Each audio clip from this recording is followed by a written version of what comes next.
Yo, yo, yo, what is up, fam? Coach Cam back again.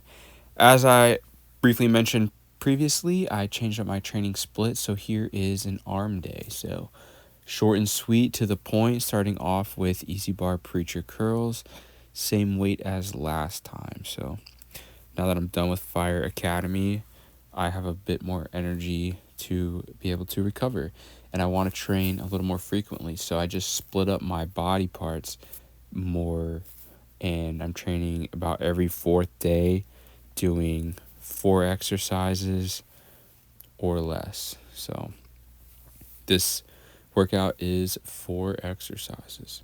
And in doing so, in doing less exercises per session, I'm able to focus on those more and while still getting 4 days of recovery. So most people understand the idea that certain major compound lifts are going to fatigue you more, whereas smaller single joint movements are going to fatigue you less. So this day was a lot of single joint movements.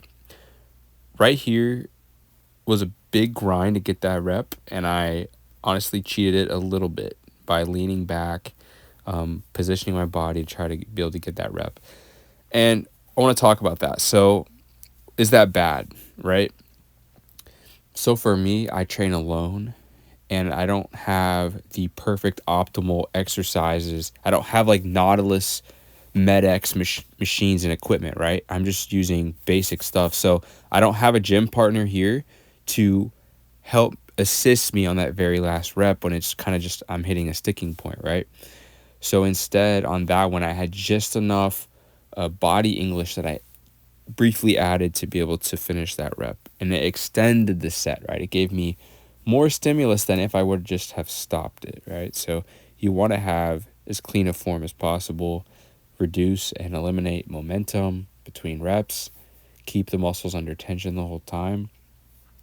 And for me, it was worth that in the heat of the moment to kind of heave that weight up a little bit. I'm still locked into the bench, but you saw what I did there.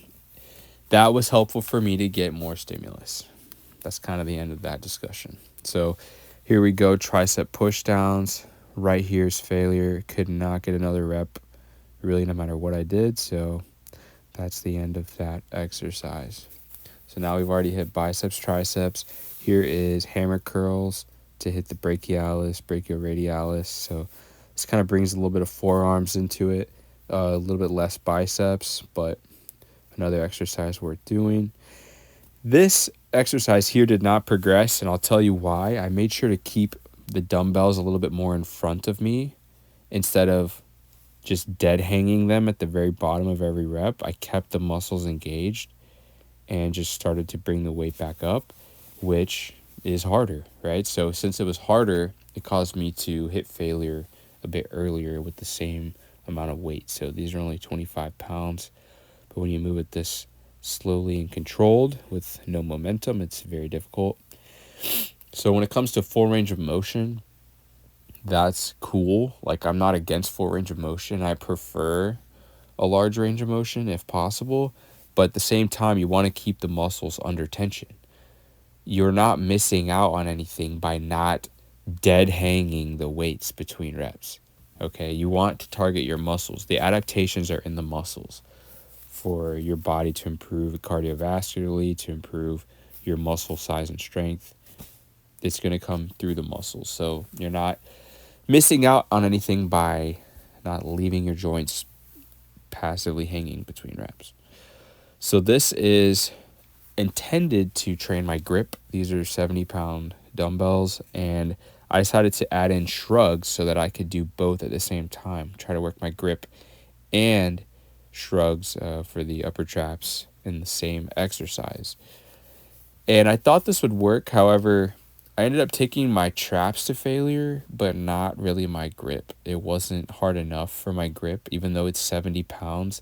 Being a really nice, perfect handle to hold makes it a little too easy. So next time, I'm going to use the same weight, and I'm going to put the fat grips over top of the handles and see how that goes, because that should make it harder to hold the same weight for the same amount of time. So That way I can find a weight that challenges my traps while still making the grip hard enough to challenge my forearms. Instead of doing forearm flexion and extension, two separate exercises, I thought, why don't I just grab an object and squeeze that as hard as I can to failure? Because I feel like that engages both the flexors and extensors and saves me time. So here we go, post-workout flex. I weigh 165, 5'7". There's my workout. The last time I did these exercises, I did more exercises, but now I'm doing less of them and split up my body parts a bit more. So this was kind of a bicep, tricep, forearm day. And looking forward to the next workout, which will be back. So thanks, guys, so much for watching. Like, share, comment, subscribe. I'm a little bit sick. You can probably tell in my voice. But so far, so good. Did this workout a couple days ago before I was sick. So thanks so much for watching, guys. Leave a comment.